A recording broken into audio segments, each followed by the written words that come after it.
একাকিত্বের রাজনীতি হুমকির ভাষা। হুমায়ুন কবির আসলে কার হয়ে খেলছেন?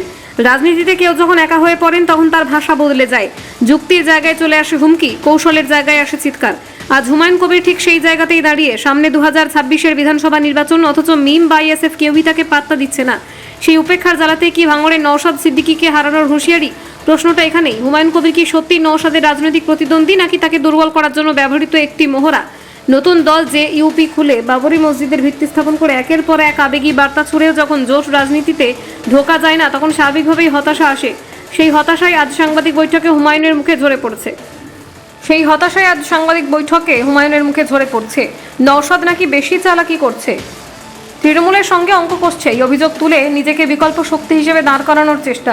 কিন্তু বাস্তব বলছে অন্য কথা। ফুরফুরা শরীফে দৌড়ঝাঁপ, সিদ্দিকী পরিবারের সদস্যদের সঙ্গে দেখা, সবই হয়েছে, তবু নওশাদ সিদ্দিকীর সঙ্গে সাক্ষাৎ মেলেনি। বারবার আইএসএফ ও মিমের দিকে বন্ধুত্বের হাত বাড়িয়েও ফ্রেন্ড লিস্টে জায়গা হয়নি, কারণ রাজনীতিতে স্মৃতি বড় নিষ্ঠুর। কখনো তৃণমূল, কখনো বিজেপি, কখনো কংগ্রেস, আবার কখনো নির্দল। এই পাল্টুবাজ ইতিহাস কেউ সহজে ভুলে যায় না। এখানেই জন্ম নিয়েছে সবচেয়ে বিপজ্জনক প্রশ্ন। হুমায়ুন কবির কি আদেও তৃণমূল বিরোধী, নাকি মুসলিম ভোট ব্যাংককে বিভ্রান্তি তৈরির জন্য তাকে সামনে রাখা হয়েছে? ভাঙড়ের নওশাদ সিদ্দিকী তৃণমূলের জন্য অস্বস্তির নাম। সেই অস্বস্তি কমাতেই কি নতুন মুখ, নতুন দল, নতুন হুমকির ভাষা? যদি তাই হয়, তাহলে বি টিম তত্ত্ব আর গুজব নয়, তা রাজনৈতিক বাস্তবতা। আজ হুমায়ুন কবির নওশাদকে হারানোর কথা বলছেন, কিন্তু রাজনীতিতে হারানো জেতা শুধু বুথে হয় না, বিশ্বাসের ময়দানেও হয়। আর সেই ময়দানে হুমায়ুন কবির অনেক আগেই পিছিয়ে পড়েছেন। ভোটের আগেই নাটক আরও বাড়বে, হুঁশিয়ারি বাড়বে, অভিযোগ বাড়বে, কিন্তু প্রশ্ন একটাই থেকে যাবে, এই লড়াই আদেও আদর্শের নাকি পর্দার আড়ালে অন্য কারো স্ক্রিপ্ট?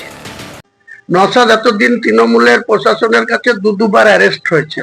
নওশাদকে ভোট দেওয়ার অপরাধে কিছু না হলে ভাঙড়ের 100টা ফ্যামিলি মিথ্যা কেসে আসামি হয়ে আছে। তখন থেকেছে, কোন লিফটি নেমে গেছে, সব আছে, দিয়ে দেবো। এমসির কাছে দর বাড়াচ্ছে যে হুমায়ুন কবিরের কাছে যাব না, যদি আমাকে 20টা সিট দিয়ে দাও। 20টা সিট লেখ না, কাকে 20টা প্রার্থী দিবে, তারপরে কটা জিতবে, 5টা না কটা প্রার্থী দিয়ে তো একটা জিতেছিল। তো যাক না, পচা আলুতে যদি বস্তায় ঢুকে তা সব আলু পচে যায়, তেমনি ও আবার পচে যাবে। ভাঙড়ের বিধায়ক হওয়ার দ্বিতীয়বারের জন্য স্বপ্ন ওর ভঙ্গ হয়ে যাবে। আরে নির্বাচন কমিশন কোথায় দাঁড় করিয়েছে? নির্বাচন কমিশন, ইলেকশন কমিশন রাজ্যের চিফ সেক্রেটারিকে বলেন আর সিও কে বলেন। চিফ সেক্রেটারি কার আন্ডারে, ডিএমরা কার আন্ডারে? চিফ সেক্রেটারির আন্ডারে। জেলায় যান না, ব্লকে যান না, বুথ লেভেলে যান না। কি দিল্লির অফিসাররা করছে? ডিফেন্সের অফিসার করছে, না দিল্লির কোনো ল্যান্ড দপ্তরের অফিসাররা করছে, না কোনো শিক্ষা দপ্তরের অফিসাররা করছে? রাজ্য সরকারের আধিকারিকরাই তো এই নির্বাচনের কাজ করছে। কিন্তু তারা তো নির্বাচন কমিশনের অধীনে কাজ করছে। আরে অধীনে হলো তো কি হলো? আপনাকে অধীনে কাজ করছে মানে কি? উনাকে কোথায় বলেছে? কোটা একটা দেখাক যে তোমাকে মাস্ট 1000 খসড়া তালিকা আছে, সেখানে তোমাকে 500কে নোটিশ করতে হবে, এটা ইলেকশন কমিশন বলেছে। একটা দেখাতে বলেন, দিতে বলুন। আপনার কি মনে হচ্ছে মুসলিমদেরকে টার্গেট করে এটা করা? হ্যাঁ, ভীতি প্রদর্শন করা হচ্ছে। কেন? মুসলিমরা যাতে আগামী দিনে মমতা ব্যানার্জি তাদের মাসিয়া, তাদের ভোটার লিস্টে নামটা রাখার জন্য মমতা ব্যানার্জি, অভিষেক ব্যানার্জি ক্রেডিট নেওয়ার জন্য তার আধিকারিকরা এসব করছে। এসব করে কোনো লাভ হবে না। আমি তো বলছি, মুসলমানদের জেনুইন যারা রাষ্ট্রবাদী মুসলমান, যারা নমিনেশন ফর্ম পেয়েছে, সেই ফর্ম যারা ফিল আপ করে দিয়েছে, তাদের কাছে রিসিভ কপি আছে একটা করে। আমার বাড়িতে 4টে ভোটার, 4টে রিসিভ কপি আমার কাছে আছে। আমি খসড়া তালা দেখে নিয়েছি, সেখানে নামও আমার আছে। আমাকে যদি হিয়ারিং এর নোটিশ ডাকে, আমি তো যাবোই না। আমি সবাইকে নিষেধ করব যে কোথাও যাওয়ার দরকার নাই, অ্যাটেন্ড করারই দরকার নাই। দেখি না কটা নাম্বার দেয়। আপনি শুভেন্দু অধিকারীর মতো রাষ্ট্রবাদী মুসলমান বলতে কাদের? শুভেন্দু বলে রাষ্ট্রবাদী মুসলমান, স্থায়ী দাদা মুসলমান, জন্ম জন্ম থেকে যারা উত্তরসূরি হিসেবে তাদের বাপ দাদা, তার ঠাকুরদা যারা এখানে বসবাস করেছে। 1947 সালে ভারত স্বাধীনতা পেয়েছে। তারপরে কবে ভারত থেকে ভেঙে পশ্চিম পাকিস্তান হয়েছে, তারপরে পশ্চিম পাকিস্তান ভেঙে 1971 সালে শেখ মুজিবুর ইন্দিরা গান্ধীর দয়ায় বাংলাদেশ হয়েছে। এরা তো সবসময় বলে বাংলাদেশের অনুপ্রবেশকারী। কোথায় অনুপ্রবেশকারী? 58 লক্ষ নাম বাদ গেছে। কত হিন্দু লোক আর কত মুসলিম লোক? শুভেন্দুকে বলুন রিপোর্ট কার্ড বের করতে। এসব বেকার চিল্লামিল্লি করে বাংলার মানুষকে বিভ্রান্ত করে লাভ হবে না। যেমন অভিষেক, তেমনি মমতা, তেমনি শুভেন্দু।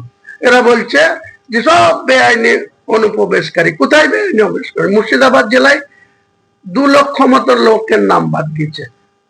60 লক্ষ নাম ছিল, 58 লক্ষ আছে। কোথায় বেআইনি মুসলমান? ওখানে 2 লক্ষর ভিতরে দেখুন 1,40,000 হিন্দুদের নাম বাদ দিয়েছে। কমিশনকে জানিয়েছেন যে রাজ্য সরকারের আপনি বলছেন যেটা পরিকল্পনা বা বিজ্ঞাপন প্রবেশ করে আছে। কমিশনকে জানিয়ে তার প্রয়োজন আমি মনে করছি না, কারণ এটা কমিশন এটা ইন্টেনশনালি করছে না। কমিশনকে নির্দেশ পালন করতে গিয়ে রাজ্য সরকারের লোয়ার লেভেলের আধিকারিকরা, ব্লক লেভেলের আধিকারিকরা এই মিসম্যানেজমেন্টটা চালাচ্ছে। আমি তাদের অফিসে গিয়ে হামলা করব, তাদের অফিসে গিয়ে ঘেরাও করব, তাদেরকে সোজা করব। হ্যাঁ,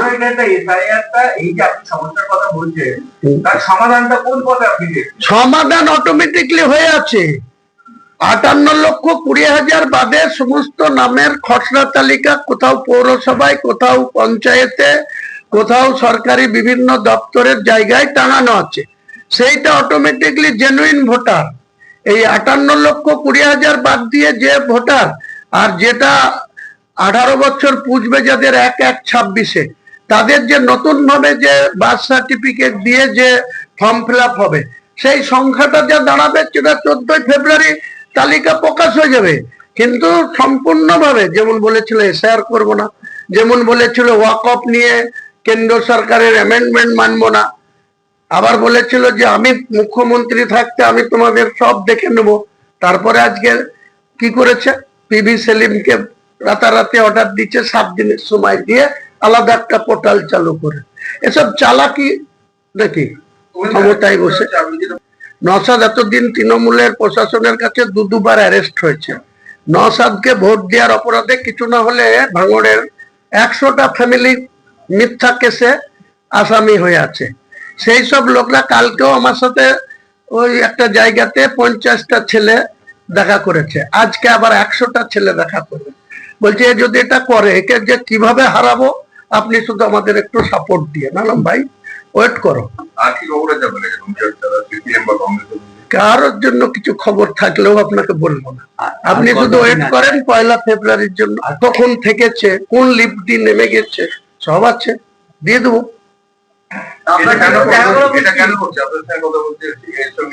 টিএমসির কাছে দর বাড়াচ্ছে যে হুমায়ুন কবিরের কাছে যাব না, যদি আমাকে 20টা সিট দিয়ে দাও। 20টা সিট লেখ না, কাকে 20টা প্রার্থী দিবে, তারপরে কটা জিতবে, 5টা না কটা প্রার্থী দিয়ে তো একটা জিতেছিল। তো যাক না, পচা আলুতে যদি বস্তায় ঢুকে তা সব আলু পচে যায়, তেমনি ও আবার পচে যাবে। ভাঙড়ের বিধায়ক হওয়ার 2য়বারের জন্য স্বপ্ন ওর ভঙ্গ হয়ে যাবে। আপনার কাছে ওনার কি ডিমান্ড ছিল? কোনো কিছু আলোচনা হয়নি, সৌজন্য হয়েছে। তিনি যা বলেছেন আমি সেটা এগ্রি করেছিলাম। তারপরে তিনি যে নাটকবাজি করছেন, তিনি যে বড় বড় কথা বলছেন, কিছু সাংবাদিক বন্ধুকে উনি ওই দিন দেখা করেন, আমার কোনো দুঃখ হয়নি। আমি তো দেখা করার জন্য যাইনি, আমি ওখানে বাড়ির পাশে ইব্রাহিম সিদ্দিকের কাছে গেছি, তাই সৌজন্য বাড়িতে গেছি, হয়নি কিছু ব্যাপার। উনি বলছে ওনাকে নাকি অ্যাপ্লিকেশন করতে হবে। উনি বিমান বোসকে অ্যাপ্লিকেশন করছে, হাতে পায়ে ধরে বেড়াচ্ছে। হুমায়ুন কবিরের আজকের দিনে যা ভোট পার্সেন্টেজ আছে, ব্যান্ড হয়ে গেছে হুমায়ুন কবির বাংলার ভোটারদের কাছে। আমি কাউকে যাদের 3% ভোট আছে তাদের কাছে আমি অ্যাপ্লিকেশন ডালবো যে আমার সাথে জোট করেন? কোনো দরকার করে না। হুমায়ুন কবিরের হারানোর কিছু নেই। Humayun Kabir open to all ছক্কা মারবে না, বোল্ড হয়ে বাড়ি ঢুকে যাবে। যদি বিজেপিকে ক্ষমতায় আসতে না দেওয়ার জন্য কোন দলের সদিচ্ছা থাকে, তৃণমূল কংগ্রেসকে ক্ষমতাচ্যুত করার সদিচ্ছা যদি কোনো রাজনৈতিক দলের থাকে, তিনি আমাকে আলিমউদ্দিন স্ট্রিটে ডাকলেও চলে যাবো, আমার কোনো ইগো নাই। কেউ যদি নওশাদ যদি আমাকে কোথাও ডাকে চলে যাব, আমার কোনো ইগো নাই। কিন্তু আমার কাছে খবর আছে যে নওশাদ বেশি চালাকি করছে। সে আমার সঙ্গেও কথা বলছে, পাশাপাশি টিএমসির সাথেও সিট শেয়ারিং করার জন্য বসছে। তো বসতে দিন, যদি নওশাদ এই ভুল করে তাহলে নওশাদকে ভাঙড়ে কিভাবে হারাবো নওশাদ ঠিক টের পেয়ে যাবে। তৃণমূলের সাপোর্ট পেলেও নওশাদ আর দ্বিতীয়বারের জন্য এমএলএ হবে না, এটুকু বলে দিই। কোর্ট আমি করছি না, নওশাদ করছে, গোপনে কার কার সাথে মিটিং করছে সব খবর হুমায়ুন কবিরের কাছে আছে, সময় আসলে ওপেন করে দেবো। ওনাদেরকে যখন বলছি আপনি কিসের বেসিসে কি ডকুমেন্ট